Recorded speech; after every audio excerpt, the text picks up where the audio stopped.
The trip was supposed to be simple.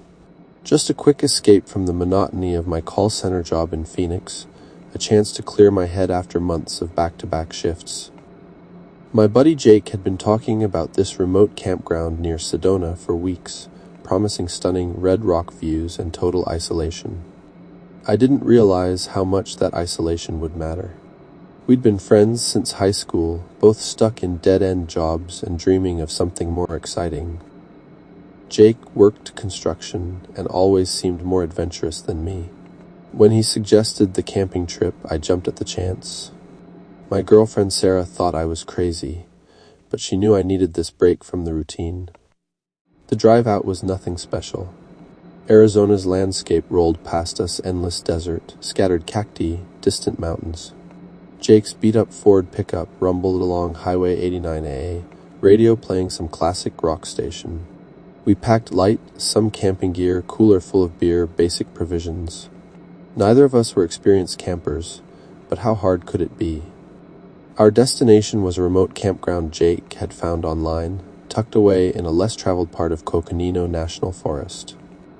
No cell service, no amenities, just pure wilderness. The kind of place where you could genuinely disconnect. At least, that's what Jake kept telling me during the drive, his excitement growing with each mile we put behind us. As we turned off the main highway onto a dusty, unmarked road, something felt different. The landscape changed subtly. Rocks seemed more jagged, trees more twisted.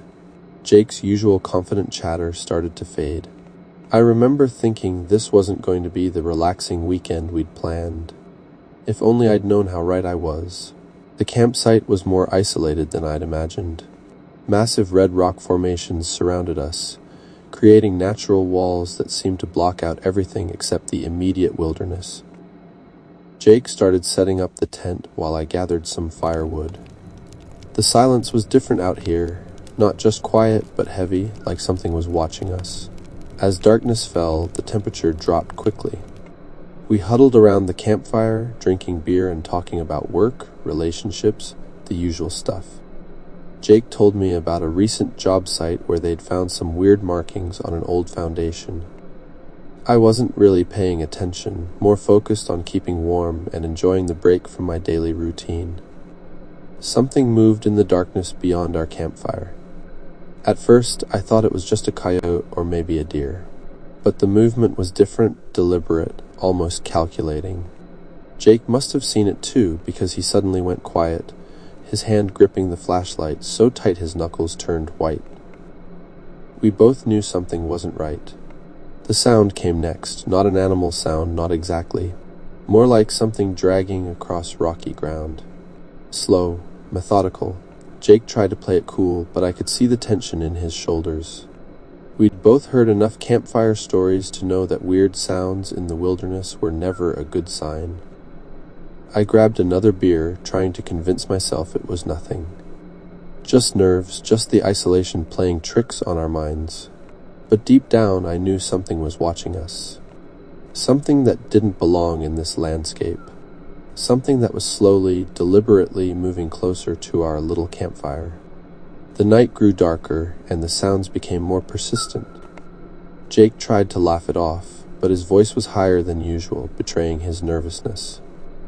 I kept scanning the darkness, my eyes straining to catch any movement. The red rock formations around us seemed to close in, transforming from natural landscape to something more sinister with each passing moment. Around midnight, we heard the first distinct sound. It wasn't an animal, wasn't the wind. More like a deliberate scraping metal against stone. Jake and I exchanged a look that said everything. We were both hearing it, and we both knew it wasn't natural. The campfire flickered, casting strange shadows that seemed to move independently of any wind. I'm a rational guy.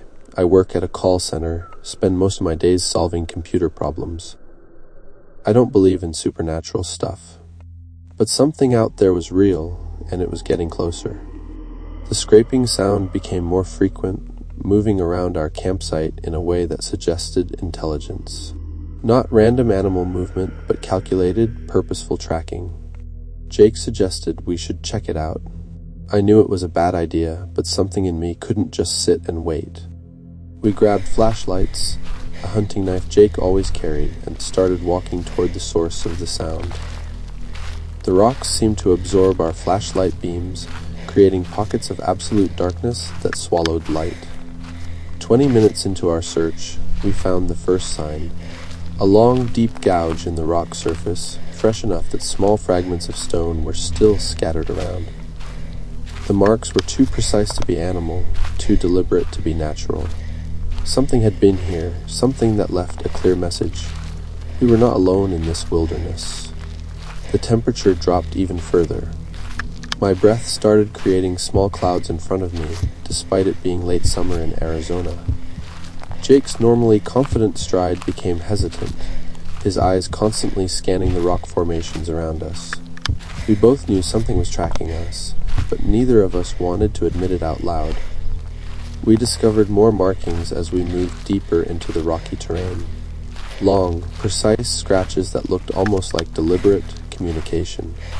Not random claw marks, but something more calculated. Jake pulled out his phone, no signal, of course. We were completely isolated, with nothing but our flashlights and growing sense of unease. The first real sign of danger came suddenly. A sound behind us, not the previous scraping, but something heavier. Something moving with purpose. We spun around, flashlights cutting through the darkness. For a split second, I saw something moving between the rock formations.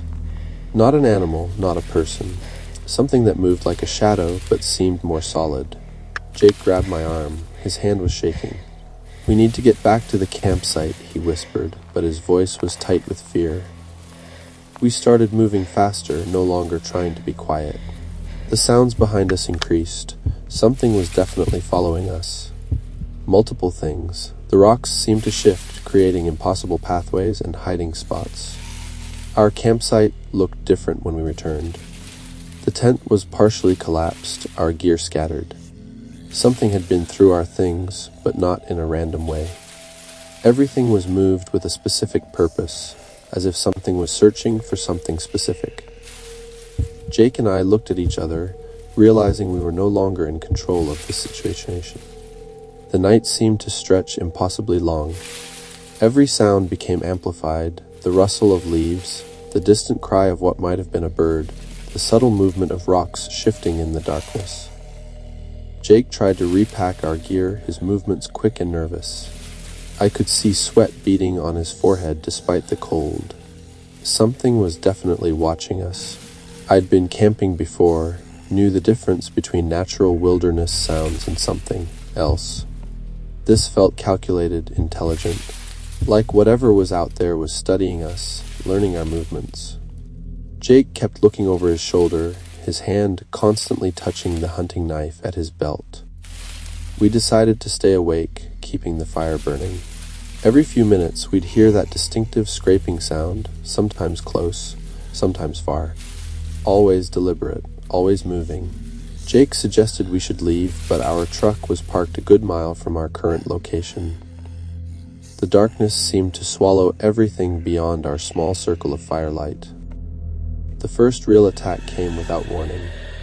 Something moved faster than anything I'd ever seen, cutting through the darkness between the rock formations. A blur of movement that seemed to bend around the rocks, impossibly quick. Jake shouted, grabbing his flashlight. But when the light hit the area, there was nothing. Just rocks and shadows. I noticed blood on Jake's arm before he did.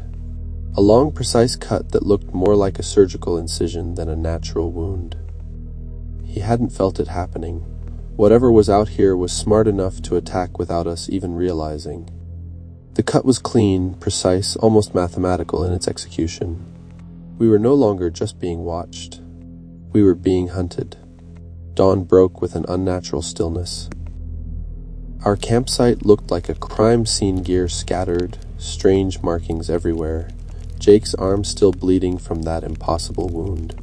We packed everything as quickly as possible, no longer caring about being organized, just desperate to leave. The rock formations seemed to watch us, silent sentinels holding terrible secrets. The drive back was surreal. Jake was quiet, staring at his arm, the wound looking more precise and strange with each passing mile.